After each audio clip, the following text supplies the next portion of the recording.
Hello students, आज के इस वीडियो में हम लोग पढ़ने वाले हैं चैप्टर 1 जिसका नाम है इंडिया साइज एंड लोकेशन, जो कि क्लास 9th ज्योग्राफी का फर्स्ट चैप्टर है।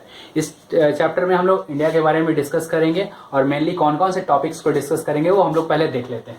पहला हमारा टॉपिक होगा इंट्रोडक्शन, देन आफ्टर लोकेशन, उसका साइज यानी इंडिया की साइज क्या है, देन आफ्टर होगा India and the world, and then India's neighbours यानी भारत के पड़ोसी कौन कौन से देश हैं। तो इसमें हम लोग पहले अपना टॉपिक स्टार्ट करते हैं इंट्रोडक्शन से। अगर हम लोग इंट्रोडक्शन के बारे में बात करें, इंडिया के इंट्रोडक्शन के बारे में, तो हम लोग सारे लोग जो हैं वो ऑलरेडी इंडिया के बारे में काफी कुछ जानते हैं।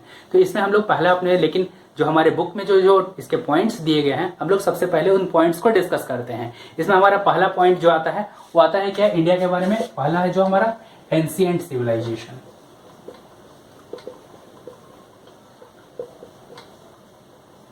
यानी इंडिया जो है वर्ल्ड के सबसे एंशिएंट सिविलाइजेशंस में एक है। यानी भारत की जो सभ्यता है, जैसे हम लोग अभी भी बोलते हैं कि भारत की सभ्यता जो है 5000 साल पुरानी है।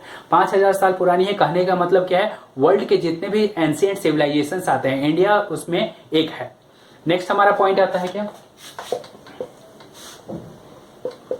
मल्टीफेस्ट सोशियो इकोनॉमिक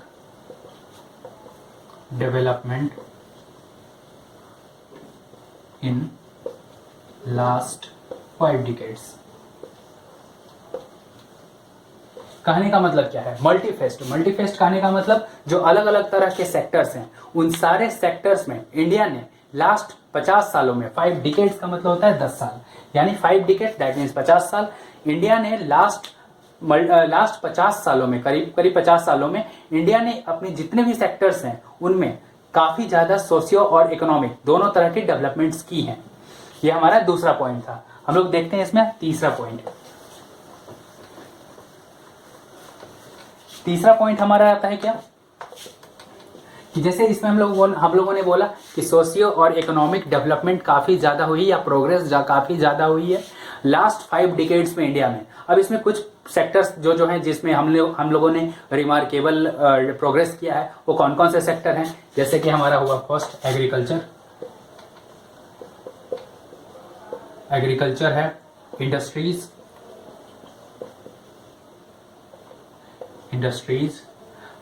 नेक्स्ट है हमारा टेक्नोलॉजी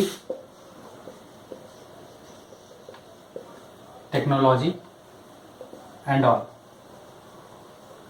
कहने का मतलब जो है इंडिया ने रिमार्केबल अपना प्रोग्रेस किया है किसमें, एग्रीकल्चर में। एग्रीकल्चर यानी खेती में पहले इंडिया का पोजीशन जो है वो कुछ खास अच्छा नहीं था पूरे वर्ल्ड में, और अब हमारी कंडीशन जो है वो काफी ज्यादा अच्छी है। इवन हम लोग अब क्या करते हैं, अभी जो जितना हमारे प्रोडक्ट्स हैं एग्रीकल्चरल प्रोडक्ट्स, उनको हम लोग एक्सपोर्ट भी करते हैं अदर कंट्रीज में। नेक्स्ट हमारा है इंडस्ट्रीज कहने का मतलब, पहले अगर इंडस्ट्री जो फैक्ट्रीज होती हैं, वो जैसे हम लोग कंपनीज बोलते हैं, फैक्ट्रीज जो हैं वो पहले इंडिया में जो नंबर ऑफ फैक्ट्रीज जो है वो 1950s 60s या 70s के टाइम में इंडिया में उतनी ज्यादा नंबर्स में नहीं थी। लेकिन अब जो है इंडिया में जो है इंडस्ट्रीज में भी काफी ज्यादा रिमार्केबल प्रोग्रेस कर चुका है। नेक्स्ट हमारा आता है टेक्नोलॉजी। और जब ऑब्वियस सी बात है, जब इंडस्ट्रीज और एग्रीकल्चर में हम लोगों ने काफी ज्यादा प्रोग्रेस किया है, तो वो सारे प्रोग्रेस जो होंगे उनका रीजन टेक्नोलॉजी होगा। यानी इंडिया की जो टेक्नोलॉजी है वो काफी ज्यादा अपग्रेड हो चुकी है, और उसी के वजह से हम लोगों ने काफी ज्यादा रिमार्केबल प्रोग्रेस किया है हर सेक्टर्स में, अप्रोक्स करीब हर सेक्टर्स में। इसमें हमारा अगला पॉइंट आता है क्या, अगला पॉइंट है हमारा fourth point, also helped in creating world history। अगर हम लोग इंडिया की बात करें तो इस पॉइंट का मतलब है also helped in creating world history, यानी इंडिया ने वर्ल्ड हिस्ट्री के क्रिएशन में यानी उसको बनाने में काफी ज्यादा हेल्प किया है। जैसे कि हम लोगों ने पहले पॉइंट में हमने पढ़ा था कि इंडिया जो है वर्ल्ड के सबसे पुरानी सिविलाइजेशंस में एक है, और जब पुरानी सिविलाइजेशंस में इंडिया एक है तो ऑब्वियस सी बात है कि इंडिया जो है, इंडिया का जो वर्ल्ड हिस्ट्री में कंट्रीब्यूशन होगा उसके क्रिएट होने में वो काफी ज्यादा होगा। तो हमारे इंट्रोडक्शन, इंडिया के इंट्रोडक्शन वाले टॉपिक में हम लोगों ने ये सारे पॉइंट्स पढ़ने थे। अब हमारा नेक्स्ट टॉपिक जो आता है वो है लोकेशन, यानी इंडिया की लोकेशन कहाँ है वर्ल्ड में, अर्थ में, या फिर हमारे लॉन्गिट्यूड्स में, लैटिट्यूड्स में कहाँ लोकेट करते हैं हम लोग देखते हैं लोकेशन। हमारा अगला टॉपिक है लोकेशन। इसमें हम लोग डिस्कस करेंगे इंडिया के लोकेशन के बारे में।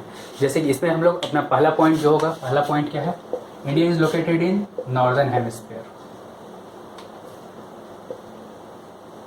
Northern hemisphere mean to say that जैसे our earth is divided into 2 equal halves, और हम लोग जानते हैं कि हमारे जो अर्थ है वो 2 इक्वल हाफ्स में डिवाइडेड है। फर्स्ट हाफ जो है उसको नॉर्दर्न हेमिस्फीयर बोलते हैं एंड सेकंड हाफ जो है उसको साउदर्न हेमिस्फीयर बोलते हैं। और अगर हम लोग बात करें इंडिया की, तो हमारा इंडिया जो है वो लोकेटेड है नॉर्दर्न हेमिस्फीयर में। ठीक है, इसमें हमारा नेक्स्ट पॉइंट जो आता है वो क्या है, कॉन्टिनेंट।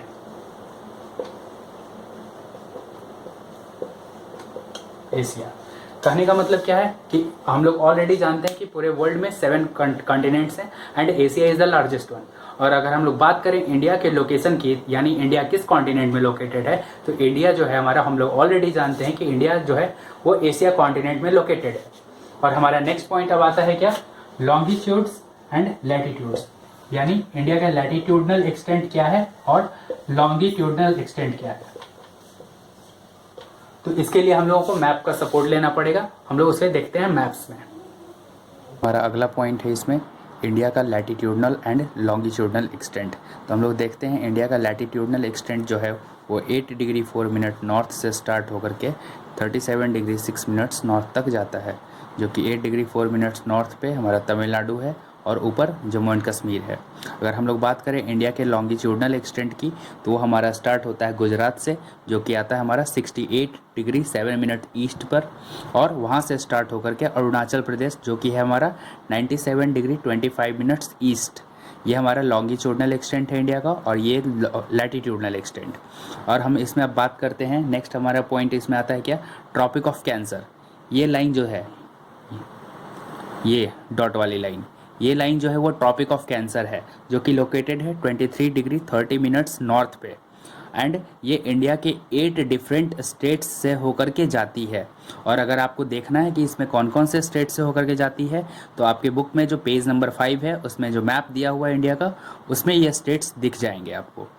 नेक्स्ट हमारा अगला पॉइंट आता है क्या, Andaman and Nicobar islands, bay of Bengal. तो अगर हम लोग बात करें, ये इंडियन पेनिनसुला है, ये बे ऑफ बंगाल इस साइड हमारे आता है राइट हैंड साइड में, और अरेबियन सी लेफ्ट हैंड साइड में। अगर हम बात करें बे ऑफ बंगाल में कौन कौन से आइलैंड्स हैं इंडिया में, तो हैं ये जो हमारे आइलैंड्स हैं, ये अंडमान एंड निकोबार आइलैंड्स, ये हमारे लोकेटेड हैं बे ऑफ बंगाल में। एंड अगर हम लोग बात करते हैं लक्षद्वीप आइलैंड्स की, तो वो यहाँ लोकेटेड हैं, जो कि है अरेबियन सी में। ये हमारे साउथ वेस्ट में है, लोकेटेड है। और अगर हम लोग अंडमान एंड निकोबार आइलैंड्स की बात करें, तो ये साउथ ईस्ट में लोकेटेड है, साउथ एंड ये ईस्टर्न पार्ट में है, ये साउथ एंड ये वेस्टर्न पार्ट में है। अभी जो टॉपिक हम लोग पढ़ रहे थे वो था इंडिया का लोकेशन। अब इसके आगे जो टॉपिक्स हमें अभी पढ़ने हैं इस चैप्टर में, वो है size, India and the world and India's neighbours. ये सारे टॉपिक्स हमें अभी आगे पढ़ने हैं। अगर आपको वीडियो पसंद आई तो हमारे चैनल को सब्सक्राइब करें।